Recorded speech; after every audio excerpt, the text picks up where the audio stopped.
नमस्कार, स्वागत है आप सभी का आपके अपने ही चैनल एजुकेशन स्टडी पॉइंट पर। दोस्तों, आपके लिए लेकर आए हैं सीडीपी के वन लाइनर जो फैक्ट हैं, जो आपको कम समय में आपको 30 में 30 नंबर दिलाने वाले क्वेश्चन होंगे। तो आइए सुपर फास्ट अंदाज में मेरे साथ में आप कीजिए रिवीजन। जल्दी से फटाफट क्वेश्चन की तरफ बढ़ते हैं। आइए, बालक का विकास की दिशा कैसी होती है? दोस्तों, बालक के जो विकास की जो दिशा होती है सबको पता है, सिर से पैर की ओर होता है। जिसको पेपर में अगर पूछेगा भी, थोड़ा घुमा कर पूछता है तो कहता है कि सिफेलोकाउडल क्या होता है। तो सिफेलोकाउडल का भी मतलब यही होता है कि वो पूछ रहा है कि बालक के विकास की दिशा कैसी होगी। तो सिर से पैर की ओर, यानी केंद्र से बाहर की ओर, यानी सामान्य से विशिष्ट की ओर। यानी मैं आपको ऑप्शंस भी सेट करके दे रहा हूँ, ये नहीं होगा तो वो कर दीजिएगा, वो नहीं होगा तो संभावित रूप से ये वाला होगा। विश्लेषणात्मक मनोविज्ञान के जनक कहा जाए या मनोविश्लेषणात्मक मनोविज्ञान के जनक कहा जाए तो इसके जनक कौन है? सिगमंड फ्रायड हैं। उन्होंने मन को 3 भागों में बांटा, सबको पता है, इदम, अहम और परा अहम। जहाँ पे इदम एक राक्षस होता है, परा अहम में झूठी नैतिकता है और अहम वास्तविक जगत से जुड़ा होता है। तूफान की अवस्था किसे कहा जाता है? दोस्तों, सबको पता है ये किशोरावस्था है, स्टेनले हाल की डेफिनेशन थी और ये नीचे परिभाषा ही है। चौथा पॉइंट आप लोग देख ही रहे हो। आइए पांचवा, नैतिक विकास का सिद्धांत किसने दिया? नैतिक विकास का सिद्धांत दोस्तों लॉरेंस कोहलबर्ग और जीन पियाजे दोनों ने दिया था।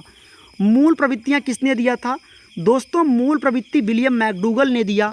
उन्होंने 14 मूल प्रवृत्तियां दी और वहाँ पे 14 मूल संवेग भी जुड़े हैं। संवेग क्या होता है? मन के उत्तेजित हो जाने को ही संवेग कहते हैं और ये उत्तेजित होने की दशा ही संवेग। ये डेफिनेशन भी दोस्तों वुडवर्थ की थी। और संवेग क्या है? आपका हंसना, रोना, चिल्लाना, मुस्कुराना, ये सब आपके संवेग ही हैं। अगला क्वेश्चन, व्यक्तित्व का 6वां सिद्धांत किसने दिया? कार्ल रोजर ने दिया था। सीखने का सिद्धांत थॉर्नडाइक ने दिया। खेल पद्धति किलपैट्रिक ने दिया। हालांकि यहाँ पे थोड़ा सा आपको ध्यान रखना है, खेल पद्धति में एक अलग पद्धति थी। वैसे तो किलपैट्रिक योजना विधि के प्रतिपादक थे, आप सबको पता है किलपैट्रिक, लेकिन खेल पद्धति में एक योजना थी, वो किलपैट्रिक का था, बाकी फ्रॉबेल से संबंधित थे। ह्यूरिस्टिक विधि के जनक कौन है? तो आर्मस्ट्रांग हैं। प्रोजेक्ट प्रणाली के किलपैट्रिक हैं, ये जानते रहते रहिए। और अगर किलपैट्रिक नहीं रहेंगे तो जॉन डीवी मार दीजिएगा। अस्थायी मानव दांत कितने होते हैं? जो कि बाल्यावस्था की बात कर रहा है ये। तो बाल्यावस्था में मनुष्य के अंदर 20 दांत होते हैं। अगला, शिशु के मस्तिष्क का वजन कितना? 350 ग्राम। बिल्कुल। मनुष्य के मस्तिष्क का वजन कितना होता है? 1400 ग्राम होता है, एक सामान्य मनुष्य जो भी है। अगला, जीन पियाजे ने जेनेवा में किसकी स्थापना की? लेबोरेटरी स्कूल की स्थापना की, जिसमें उन्होंने मनोविज्ञान के कई प्रयोग किए। 17वां, जीन पियाजे के द्वारा रचित पुस्तक का नाम क्या है? The language and thought of the child. ये पुस्तक उन्होंने 1923 में लिखा था। ध्यान रखिए, मेरे साथ एक कंप्लीट निचोड़ आपको दे रहा हूँ, इसको सुपर फास्ट तरीके से आपको क्या करना है? दिमाग में सेट कर लेना है। अगला क्वेश्चन, जीन पियाजे ने संज्ञानात्मक विकास को ध्यान में रखते हुए बालक की कितनी अवस्थाएं बताई? 4 अवस्थाएं। पहला इंद्रिय जनित गामक अवस्था, दूसरा पूर्व संक्रियात्मक, तीसरा मूर्त संक्रियात्मक, चौथा अमूर्त संक्रियात्मक और उसी अमूर्त संक्रियात्मक अवस्था को औपचारिक संक्रियात्मक अवस्था भी कहा जाता है। ये देखिए, सबकी उम्र भी आपको बता दी गई, यहाँ पे मैंने लिख कर दे दिया है।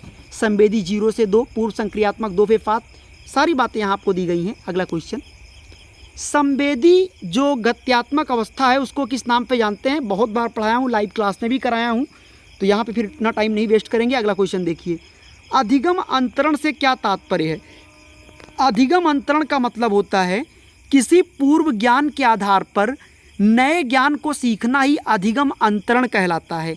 उदाहरण के लिए, एक साइकिल चलाने वाला व्यक्ति अगर स्कूटर चलाना जल्दी सीख जाता है तो ये अधिगम का स्थानांतरण या अधिगम का अंतरण कहलाता है। अधिगम का अंतरण कितने प्रकार का? 3 प्रकार का। मुख्य रूप से 3 ही होता है, अदरवाइज कई प्रकार के हैं, 7-8 प्रकार के हैं। धनात्मक, शून्य और ऋणात्मक। धनात्मक अंतरण कितने प्रकार का होता है? धनात्मक स्थानांतरण 3 प्रकार के होते हैं, क्षैतिज, ऊर्ध्व और द्विपार्श्विक।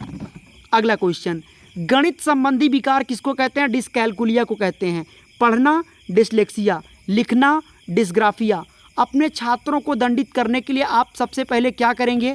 सर्वप्रथम उन्हें समझाएंगे, उसके उपरांत निर्णय लेंगे।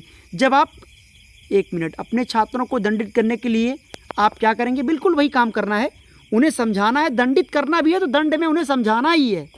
जब आप क्लास में शिक्षण करते हैं तो क्लास में भी साथ साथ अशाब्दिक विचार संप्रेषण चलना चाहिए, अदरवाइज क्लास नीरस हो जाएगा।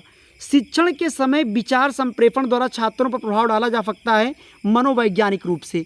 अगला, छात्रों में भाषा की उचित विकास हेतु अधिक प्रभावशाली कौन सा होता है, प्रोजेक्ट विधि, जो कि प्रोजेक्टर की सहायता से, जो कि दृश्य श्रव्य सामग्री का प्रयोग करते हो तो बच्चा ज़्यादा एकाग्रचित रहता है, अटेंटिव रहता है और बेहतर तरीके से सीखता है। 29वां क्वेश्चन, ज्ञानात्मक स्तर पर पढ़ाते समय अध्यापक को पढ़ाना चाहिए सरल और सुगमता पूर्वक। और 30वां है, प्रयोगात्मक और परीक्षाएं आयोजित करने का मुख्य उद्देश्य क्या होता है, अवलोकन और यथार्थता की कार्यकुशलता की जांच करना। आई होप आपको वीडियो पसंद जरूर आया होगा। कुछ कमियां, कोई टॉपिक आपको चाहिए, कमेंट करके बता दीजिएगा। वीडियो को पूरा वॉच करने के लिए आपका बहुत बहुत शुक्रिया। वीडियो को लाइक कर दीजिएगा, शेयर भी आप करेंगे, हमें जो उम्मीद है पूरा। और पहली बार आए हैं तो प्लीज़ सब्सक्राइब कर दीजिए। थैंक यू सो मच, बहुत बहुत आभार। बाकी लाइव सेशन ज़रूर ज्वाइन कीजिए, ये केवल आपकी तैयारी को एक बेहतरीन आयाम में परिवर्तित करने के लिए आपको वन लाइनर रिकॉर्डिंग दे रहा हूँ। बाकी लाइव क्लास डेली चल रहा है, दिन में 11:10 और शाम को 9:20 पर। Thank you.